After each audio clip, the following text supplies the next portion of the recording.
This video is sponsored by Musiversal. Strawberry Fields Forever is widely considered to be one of the Beatles' crowning achievements. This song epitomises John Lennon's idiosyncratic songwriting style, from its unusual treatment of metre to the subtle key changes and the unusual chord progressions. So today I want to take a deep dive into my favourite Beatles song and look at the music theory working behind this bizarrely brilliant piece of music. Now, the first thing to acknowledge about this song is it's actually in a microtonal key centre, A half sharp major. Now, this wasn't some avant-garde creative decision made by the Beatles, it was actually just a side effect of the studio techniques used to record the song. I went into full depth about this in a previous video, so do check that out if you're interested. But for the sake of this video, I'll be rounding up the tuning to B flat major, just to make everything a bit easier to understand. Strawberry Fields Forever kicks off with this iconic Mellotron intro.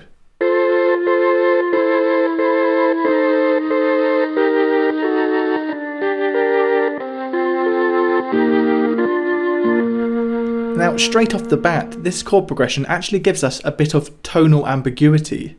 In other words, it's hard to tell from these chords exactly which key we're in. The song is ultimately in the key of B flat major. However, at this point in the song, these first two chords actually make it sound like we're in the key of F major. How is this possible? Well, the keys of B flat major and F major are very closely related. The only difference between those two keys is that F major uses an E natural, whereas B flat uses an E flat. During the opening section of Strawberry Fields, we initially get the E natural, not the E flat. Because we're at the very beginning of the song here and therefore have no wider context, for at least a couple bars here it sounds like we're in F major. But then we do get the E flat, which starts to swing the tonality closer to B flat major instead. Whether this tonal ambiguity is intentional or not, it certainly contributes to the curious sound of this song. Now, after the intro, we actually then enter the first chorus of the song, not the verse. The chorus has a particularly unusual chord progression. We begin on the tonic chord of B flat major, and then move immediately to the minor version of the 5 chord, F minor 7. Then we get the major version of the 6 chord, the 4 chord, back to the major 6, and then wrapping up with 4 moving down to the tonic chord. Quite an unusual and unique chord progression. Let me take you down, 'cause I'm going to strawberry fields. Nothing is real, and nothing to get hung about. Strawberry fields forever. The other interesting feature that we get in the chorus, which you may have already noticed, is the meter change. We get this one-off bar of 2/4, what I would call a half bar. And on top of that, at the end of the chorus, we get this brief change to 6/8 for the main hook. Nothing is real, and nothing to get hung about. Strawberry fields forever. Changing from 4/4 time to 6/8 makes the music sound almost like it's slowing down. This is because 4/4 is what we would call simple time, and 6/8 is compound time. Unlike in simple time, where the pulse we feel is the quarter note, in compound time, the pulse we feel, the strong beat, is actually perceived to be the dotted quarter note. Put simply, you could conceptualize this change to 6/8 not as a meter change, but as a brief change in tempo. And nothing to get hung about. Strawberry fields forever. So after the chorus, we move to the first verse of the song. As mentioned earlier, the verse is using the same chord progression that we got in the intro section. Living is easy with eyes closed. Misunderstanding all you see. And just like at the beginning of the song, the way this chord progression switches between using E natural and E flat introduces that tonal ambiguity, blending the key of F major and B flat. The next big event that happens in the song is at the 1 minute mark. As I discussed before in my previous video on Strawberry Fields, the version of Strawberry Fields Forever that we all know and love today is actually comprised of 2 quite different takes that were stitched together at the 1 minute mark. These two takes were not only in different keys and tempos, but another big difference between them was their instrumentation. The Take 7 version of the song, which makes up the first minute of the version of Strawberry Fields that we know today, was a simpler band-focused arrangement, with electric guitars, bass guitars, and no strings or horns. However, the second half of the song is made up from quite a different take, a take that had no bass guitars, no electric guitars, and is instead based on a trumpet and cello arrangement written by George Martin on John's request. This cello trumpet arrangement really is evidence of George Martin being the fifth Beatle. For the last 3 minutes of the song, George Harrison and Paul McCartney are barely present. The song is being harmonically carried by these stunning lines written for cello and trumpet.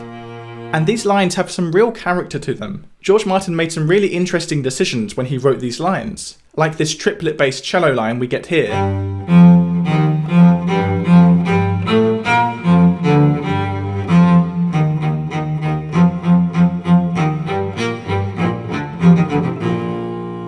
And this beautiful 4-part trumpet harmony.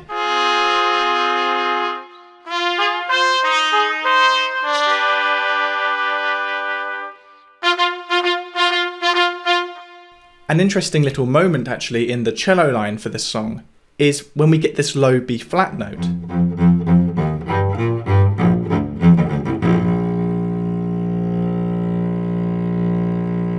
The lowest note on a cello is actually this C, so this low B flat is a tone below the lowest note on the cello. But this wasn't George Martin being edgy and asking the cello to play a note a tone lower than it could. This was actually a byproduct of when the two takes were stitched together to make the final version of the song. As I mentioned earlier, the two takes were in different keys. The latter take, the take that had the cello and trumpet line written for it, was actually in the key of C major. So when George Martin wrote this cello line, he was actually asking the cello to play its lowest note, C. It was only when the recording was very speeded down to try and match the key of the other take that the key was effectively moved from C major to B flat major, giving us this cello note that's actually lower than the cello can play. John Lennon is well known for his erratic use of meter, often changing time signature and changing back again within the course of one line, and most likely without even intending to do so. It was just part of the way that he wrote songs, and Strawberry Fields Forever is no exception to this. We've already seen this distinctive use of meter used in the chorus here, with this bar of 2/4 and this bar of 6/8. However, for the last chorus of the song, John doubles down on these weird meter changes. The final chorus closes with John repeating the final line 3 times, and each time we get that ear-catching shift to 6/8. But for the very last time, John also drops one of the beats out of this bar, changing it from a bar of 4/4 to 3/4. Nothing is real, and nothing to get hung about. Strawberry fields forever. Strawberry fields forever. Strawberry fields forever. So with the close of this last chorus, we enter the song's final section, which is the outro section. And this outro is well known for featuring a distinctive fade out, then fade in. And the reasoning behind this fade out, fade in, and then fade out again wasn't a creative decision, it was more a problem-solving decision. If we listen to the section of music that was actually faded out here, we can hear that the percussion goes out of time.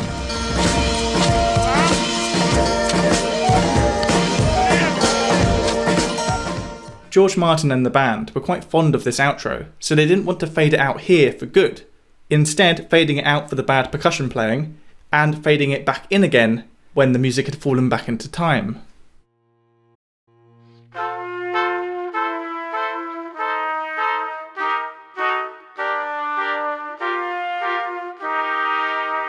Strawberry Fields Forever is one of the most distinctive, creative and original pieces of music ever recorded, and it's my favourite Beatles song, and my favourite song ever.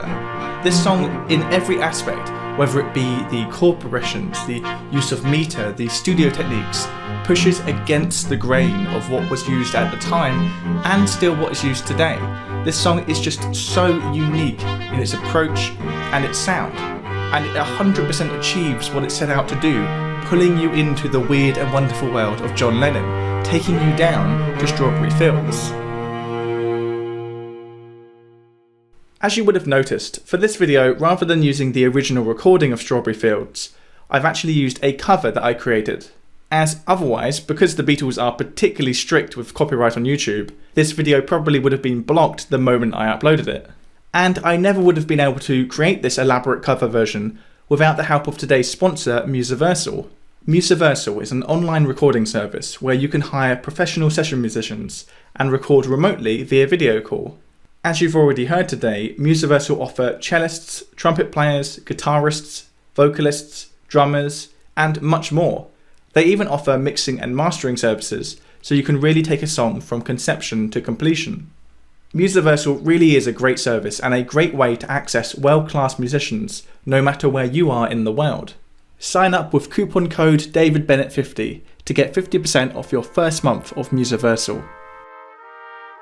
And as always, a massive thanks goes to everyone who supports me on Patreon, including the names you see on screen right now, and Andre Sainz-Diaja, Andy Deacon, Andrew Sussman, Austin Barrett, Austin Russell, Bob McKinstry, Boo Madell, Whitney Parker, Cameron Allvilla, Colin Aiken, Chris Cabell, Christopher Ryan, David Bennett is hot, David Rivers, Donald Howard, Dr. Darren Wicks, Elena Skorchenko, Eugene Leroy, FD Hodor, Greg Kabowski, Ilamola Toner, Hamish Brocklebank, Hernick Kutcher, Hugo Miller, Ivan Pang, Jake Fisher, James Ko, J.A. Kokensparger, John Dye, Josh Sanderlin, Justin Vigor, Mark Sautera, Mark Siegenhagen, Max O'Keefe, Melody Composer Squared, Melanie Schonert, Michael Vivian, Nathan Lawrence, Nathaniel Park, Nick Chang, Paul Middleton, Paul Muller, Paul Pazel, Peter Dunphy, Richard Gride, Roger Clay, John Kennedy, Steve Daly, Stephen Lazaro, Tim Beaker, Homer Aharoni, Trisha Adams, Tim Payne, Victor Levy, Vidad Flowers, Vladimir Kodakov, Volti, Waylon Fairbanks, and Zayfod.